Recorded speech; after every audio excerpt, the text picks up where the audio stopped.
우리가 하루를 시작하면서 듣게 되는 소리가 있죠. 사람을 만나면 굿모닝이라고 인사를 하고 잘 잤느냐고 인사를 합니다. 그런데 희망의 소리, 소망의 소리 들을 뿐만 아니라 때로는 아픔의 소리를 듣고 미움의 소리를 듣고 힘든 소리를 듣고 어려운 소리를 듣고 답답한 소리를 들으면 왠지 마음이 무거워집니다. 하루 온종일 그 소리 때문에 내 인생의 삶이 그렇게 나를 이끌어가는 듯합니다. 지난주 차를 타고 가다 보니 어느 아파트 단지에 구급차와 119 자동차가 서 있었습니다. 그런데 그 밑 잔디에 보니 사람이 흰천에 덮여 있는 것을 보고 깜짝 놀랐습니다. 그 옆에는 젊은 남자가 울고 있었습니다. 사연인즉석 6개월의 아이를 둔 젊은 아낙이 우울증으로 고청에서 뛰어내렸다고 하는 것입니다. 우울증 걸린 사람과 대화를 나눈 적이 있습니다. 그랬더니 이분이 이렇게 말합니다. 집에 혼자 있으면 누군가가 자꾸만 밖에서 문을 두드리고 그래서 두렵고 무서워 불을 끄고 혼자 웅크리고 앉아있다고 합니다. 그리고 혼자 웅크리고 앉아있다 보면은 그 여기저기서 자기를 자꾸 보고 자기에게 여기 있으면 위험하다, 너 힘들지, 빨리 밖으로 나가라는 소리가 들려온다는 것입니다. 그래서 내가 있으면 여기 이렇게 앉아있으면 안 되지 싶어서 문을 열고 그렇게 올라간답니다. 그리고 옥상 위에서 무두커니 자기 있는 모습을 보고 내가 왜 이렇게 서 있을까? 다시 집에 돌아가야지 하고서 하루 온종일 한청을 듣고 한각 상태에서 자기도 모르게 그 소리에 이끌려 그렇게 불안하고 초조하는 일상을 보낸다고 합니다.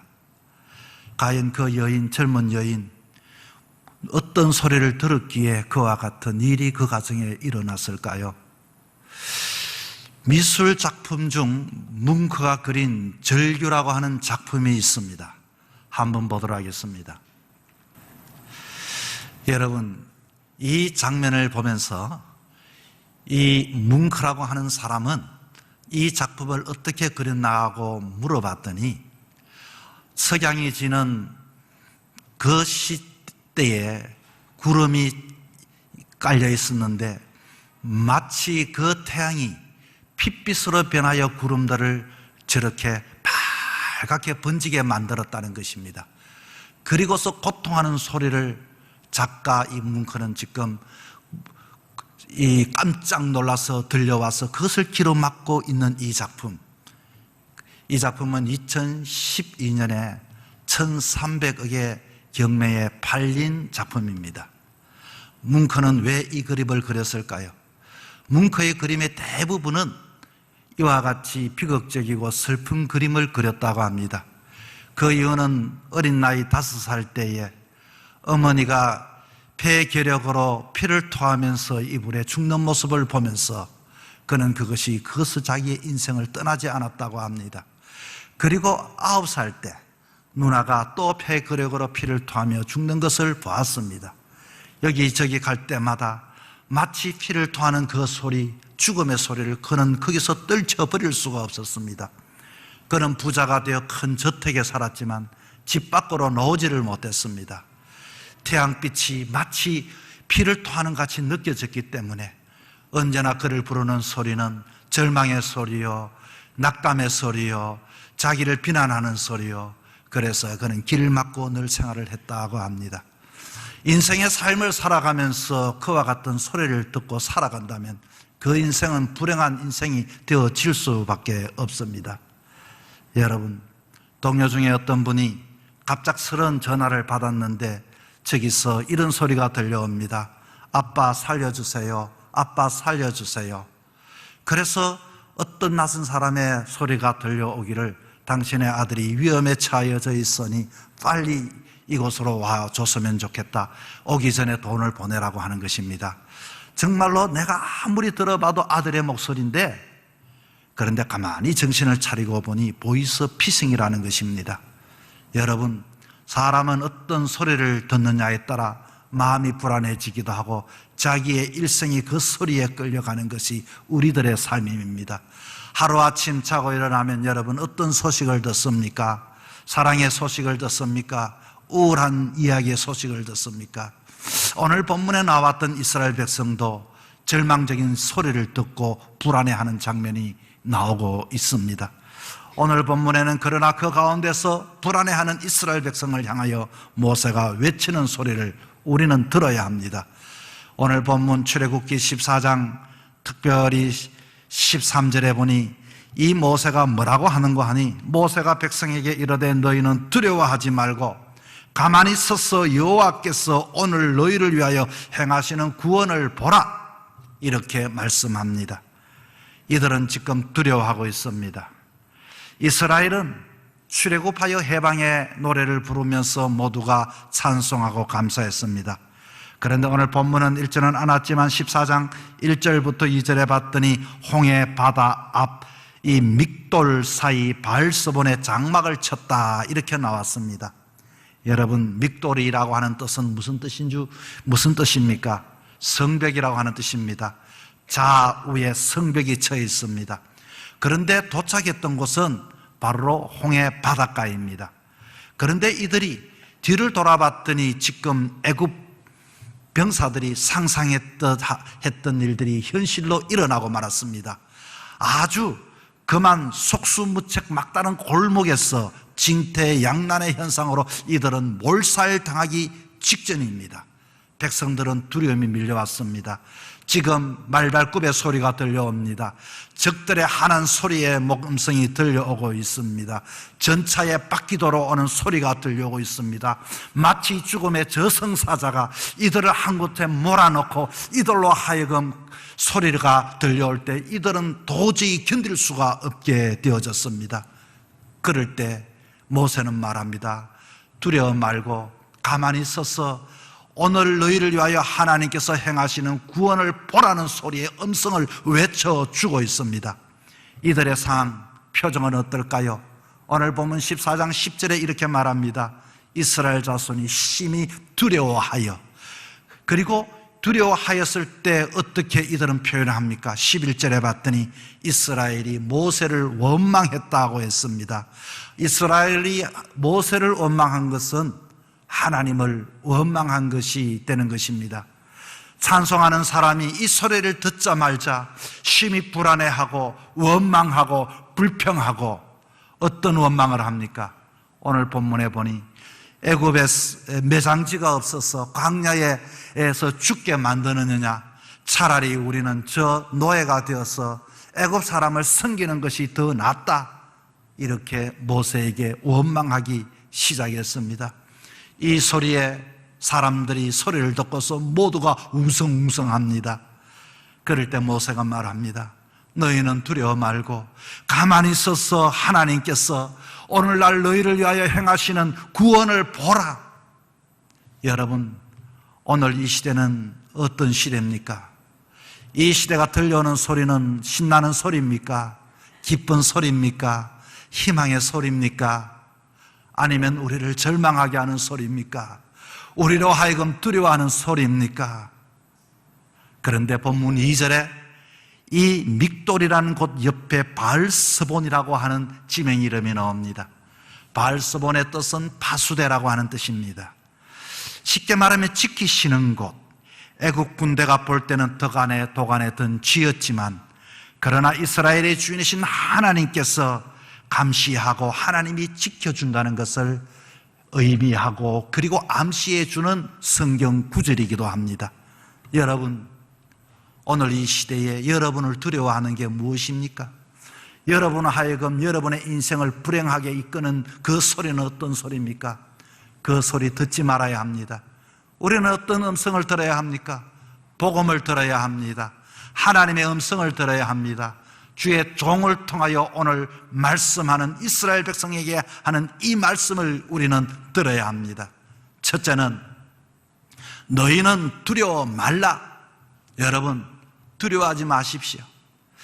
미국의 지난주 퓨리 서치 센터에서 여론조사를 했답니다. 선진국 14개 나라 중에, 그 중에 우리나라도 끼워 넣었는데 어떤 항목을 가지고 물었는가 하니, 우리의 인생의 국가의 미래에 가장 위험한 것이, 두려워한 것이 뭐냐고 물었답니다. 그 항목 중에 코로나도 있고 때로는 자연재해도 있고 그리고 핵미사일도 있고 사이버 테러도 있고 뭐 여러 가지 한 6, 7가지의 항목을 물었는데 거기에 코로나로 인하여 가장 우리는 두렵다고 말한 사람의 1등을 한 나라가 한국입니다. 2등은 일본입니다. 그런데 유럽 나라 사람들은 저 꼰띠입니다. 왜 코로나가 무섭지 않아요? 라고 물었더니 이들은 가장 무서운 게 당신은 뭐냐고 물었더니 이상기온이라고 하는 것입니다. 기후라고 하는 것입니다. 지난주에 미국의 덴버에는 어제는 34도였다면 모두가 반바지를 입고 다녔는데 다음날 오늘은 갑자기 눈이 내려서 10cm나 눈이 쌓여서 파카를 입고 사람들이 다닙니다. 이상기온으로 우리 남한 땅에 5분의 1이 되는 곳이 지금 불이 타고 있습니다. 서부 지역에는. 그리고 중국에는 물의 홍수와 태풍이 불어서 막 차들이 날아다닙니다. 이상기온, 여러분 정말로 이상기온은 사람들을 걱정하고 염려하는 것이 유럽 사람들은 그것을 꼽았다고 하는 것입니다. 어떤 나라 사람은 국제적인 앞으로의 경제적인 어려움이 찾아올 것이다.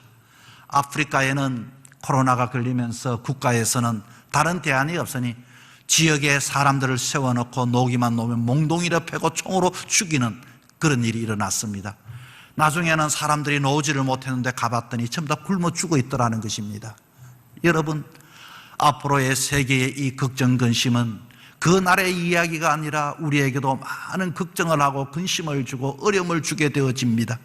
지금 이스라엘 백성들은 홍해에 가로막혀 있고 그리고서 옆에는 그 절벽이 가로막고 있고 뒤에는 애굽의 병사들이 쫓아오고 있습니다.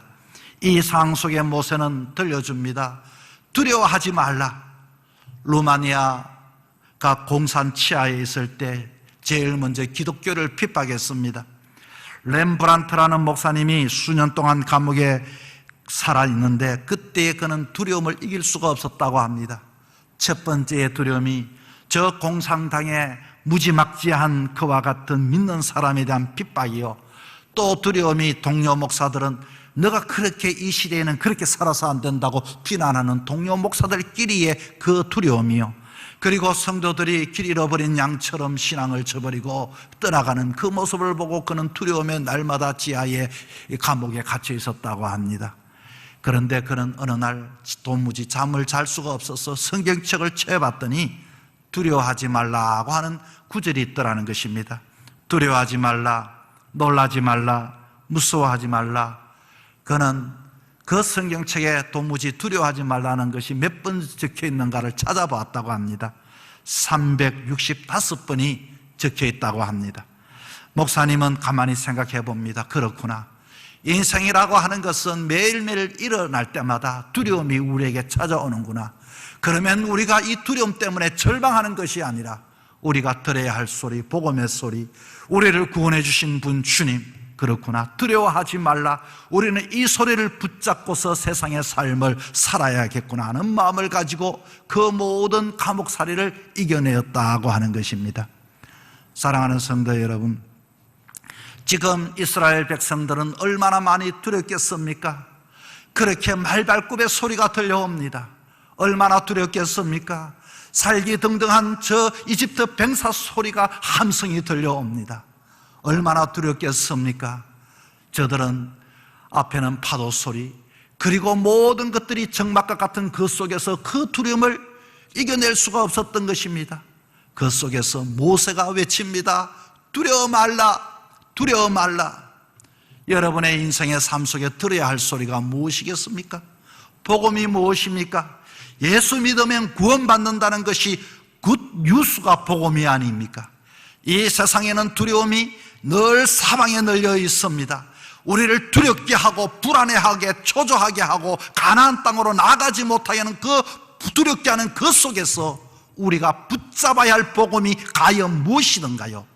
두려워 말라, 주 예수를 믿어라, 그리하면 너와 내 집이 구원을 얻으리라. 할렐루야. 여러분, 시편 41편 10절에도 두려워 말라 내가 너와 함께함이라 놀라지 말라 나는 너의 하나님이 됨이라 내가 너를 굳세게 하리라 참으로 너를 도와주리라 참으로 나의 의로운 오른손으로 너를 붙들어 주리라. 그렇습니다. 나 혼자는 무섭습니다. 성령님이 여러분과 함께 할 때는 마지막 때에라도 우리는 담대하게 믿음의 자리에 서게 되어질 것입니다. 성경의 유인들을 보십시오. 아브라함은 믿음의 사람이었습니다. 그러나 그는 두려워했습니다. 하나님이 아브라함에게 찾아왔습니다. 두려워 말라 나는 너의 방패요 너의 지극히 큰 상급이라.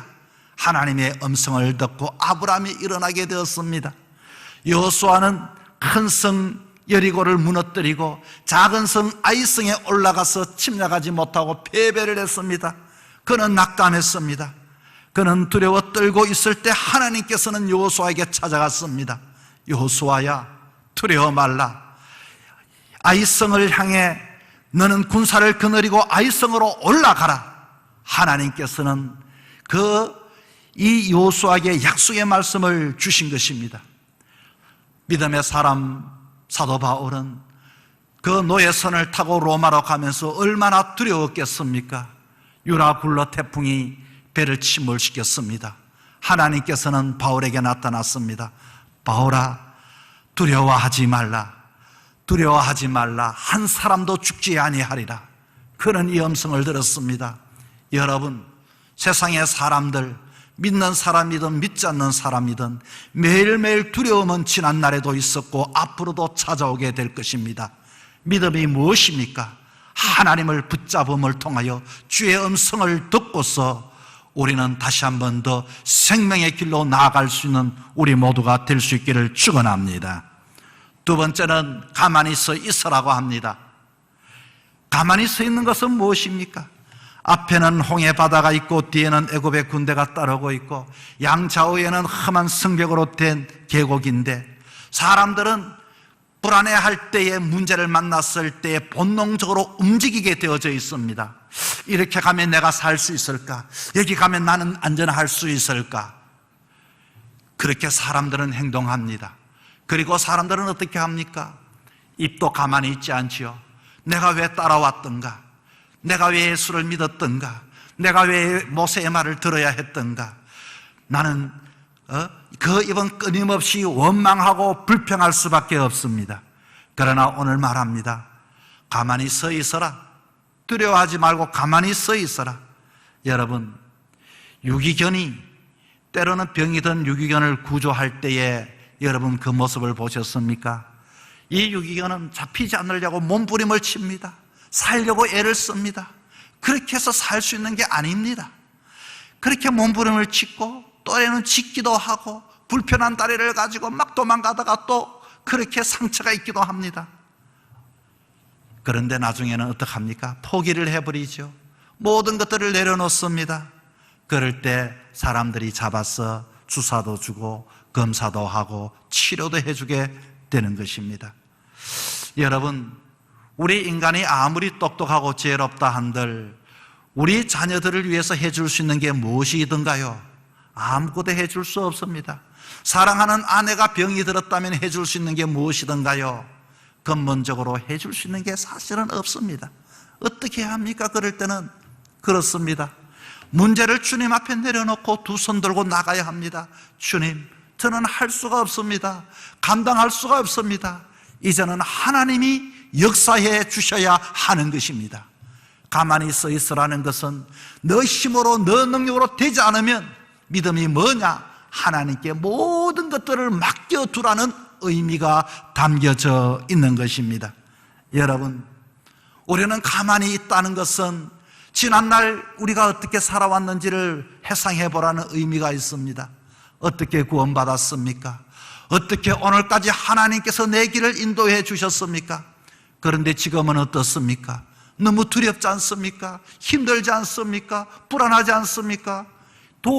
도와주실 분은 내가 이 모든 것을 벗어날 수 있겠습니까? 못합니다. 그러면 어떡합니까? 하나님이 행하시는구나. 이제는 하나님의 영역이구나. 하나님이 도와주셔야 하는구나. 우리는 두 손 들고 하나님 도와주십시오, 긍휼을 베풀어 주옵소서, 할 수 있는 것이 아무것도 없습니다. 이게 바로 가만히 서 있는 자세가 바로 여기에 있는 것입니다. 세 번째는 하나님께서 오늘날 너를 위하여 행하시는 구원을 보라고 이야기를 했습니다. 최근에 국토교통부장이 여러분 지금 집 사면 후회합니다, 그런데 집값이 많이 올라버렸습니다. 그랬더니 사람들이 전셋집도 살 수 없을 정도로 올랐습니다 아우성을 쳤더니 또 한마디 하지요.